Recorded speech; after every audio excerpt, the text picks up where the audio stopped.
আসসালামু আলাইকুম, আশা করি সবাই ভালো আছেন, সুস্থ আছেন, নিরাপদে আছেন। অবশেষে মাঠের ক্রিকেট মাঠে ফিরেছে।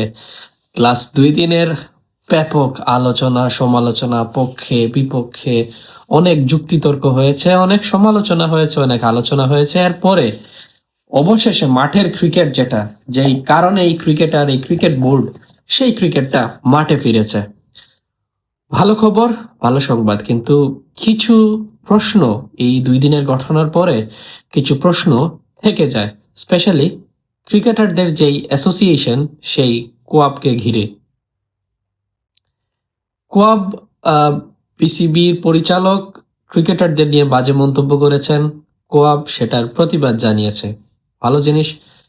কোয়াব ক্রিকেটারদের পাশে দাঁড়িয়েছে, ক্রিকেটারদের পক্ষে কথা বলেছে, মানলাম। এই যে কয়েকজন ক্রিকেটার বা জাতীয় দলের আশেপাশের ক্রিকেটার ছাড়া বাকিরা কি ক্রিকেটার নন? কেন এই কথাটা বললাম সেটা বলি। বেশ কয়েকদিন কি কয়েক বছর থেকে প্রথম, দ্বিতীয়, তৃতীয় বিভাগ ক্রিকেট লিগ বন্ধ হয়ে আছে। 1400-1500 ক্রিকেটার, আহ, যাদের রুটি রুজি ছিল এই ক্রিকেট, তারা খেলতে পারছেন না। কোয়াব কি কোনো স্টেটমেন্ট দিয়েছে এটা নিয়ে? কোয়াব কি কখনো আলোচনা করেছে বিসিবির সাথে এটা নিয়ে? কোয়াব কি কোনো বড় পদক্ষেপ নিয়েছে এটার ব্যাপারে? কই, আমার তো এখনো চোখে পড়ে নাই।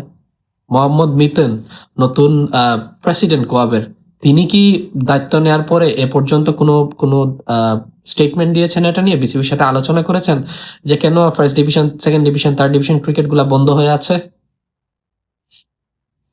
কথা হয় নাই। তাসনিম, মনে আছে? সুজন, যাদের এই ফিক্সিং কাণ্ডে, 4 বলে 92 রানের যে ঘটনা, সেই ফিক্সিং কাণ্ডে তাদেরকে ব্যান করা হয়েছে। পরবর্তীতে যমুনা টেলিভিশনে এসে তারা সরাসরি কথা বলেছে, খুলাসা করেছে আসলে কি হয়েছিল সেখানে। এরপরেও কি ক্রিকেটারদের সেই অ্যাসোসিয়েশন তাদের পক্ষে কথা বলেছে? জাহানারা আলম, স্পর্শকাতর একটা ব্যাপার। কোয়াব কি তার পক্ষে আসলে এত বড় কোনো একটা স্টেটমেন্ট দিয়েছে না, বা বড় কোনো পদক্ষেপ নিয়েছে? নেয় নাই। কিন্তু কেন কেন এই সিলেক্টিভ আচরণ কেন? বা সাবেক ক্রিকেটার, সাবেক অধিনায়ক ফারুক আহমেদ, তিনি বিসিবির থেকে বেশ অপমানিত হয়ে বেরিয়ে গিয়েছিলেন।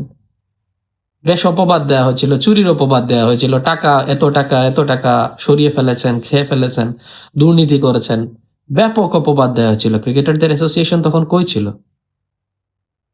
কোয়াব কেন তখন কোনো কথা বলে নাই? আজকে কোয়াব যদি তামিম ইকবালের পক্ষে দাঁড়ায়, অবশ্যই একজন সাবেক অধিনায়ককে ক্রিটিসিজম করা হলে, বাজে ভাষায় কথা বললে, তার পক্ষে কোয়াব অবশ্যই একটা বিবৃতি দিতে পারে, কিংবা কোয়াব তার পক্ষে দাঁড়াতে পারে, ক্রিকেটাররা তার পক্ষে দাঁড়াতে পারেন অবশ্যই। কিন্তু কেন সিলেক্টিভ মানুষের জন্য? কেন কেন বাকিদের জন্য না? কেন ওই 1400 ক্রিকেটারের জন্য না? কেন আলমের জন্য না? জাহানারা আলমের ব্যাপারটা তো আরো স্পর্শকাতর ছিল। জাহানারা আলমের বিচারটা কি হয়েছে? বিচারটা কি জাহানারা পেয়েছেন? কোয়াব কি এই জন্য বিসিবিকে কোনো আলটিমেটাম দিয়েছে? কই, এই ব্যাপারে তো কোনো কোনো কোনো কোনো আলোচনাই করছেন না।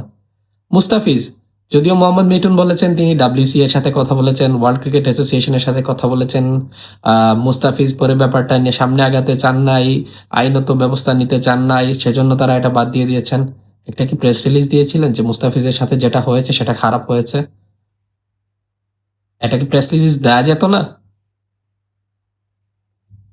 এই সিলেক্টিভ আচরণের বাইরে এসে খোয়াবের আলোচনা করা উচিত। খোয়াব তো একটা জিনিস প্রমাণ করলো যে আমরা চাইলে মাঠের ক্রিকেটটা বন্ধ করে দিতে পারি।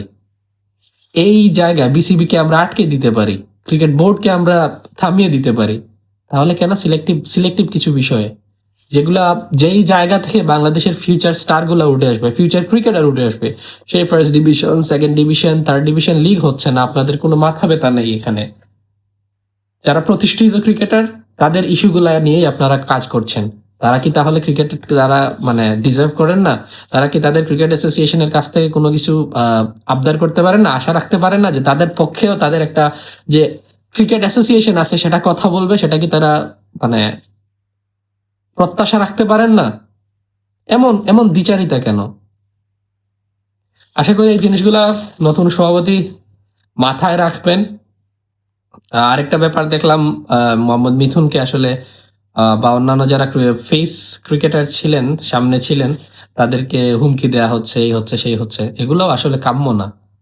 তারা জাতীয় দলকে রিপ্রেজেন্ট করেছেন, তাদেরকে আসলে আমরা এইভাবে আহ, হুমকি দিতে পারি না।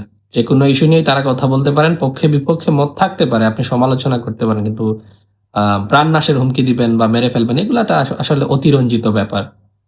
আশা করব কোয়াব এখন থেকে ব্রডার ওয়েতে কাজ করবে, সিলেক্টিভ পার্সনের জন্য কাজ না করে সামগ্রিক ক্রিকেট কিংবা ক্রিকেটারদের নিয়ে কাজ করবে, ক্রিকেটারদের পক্ষে, যৌক্তিক দাবিতে ক্রিকেটারদের পক্ষে কথা বলবে। ধন্যবাদ সবাইকে, ভালো থাকবেন।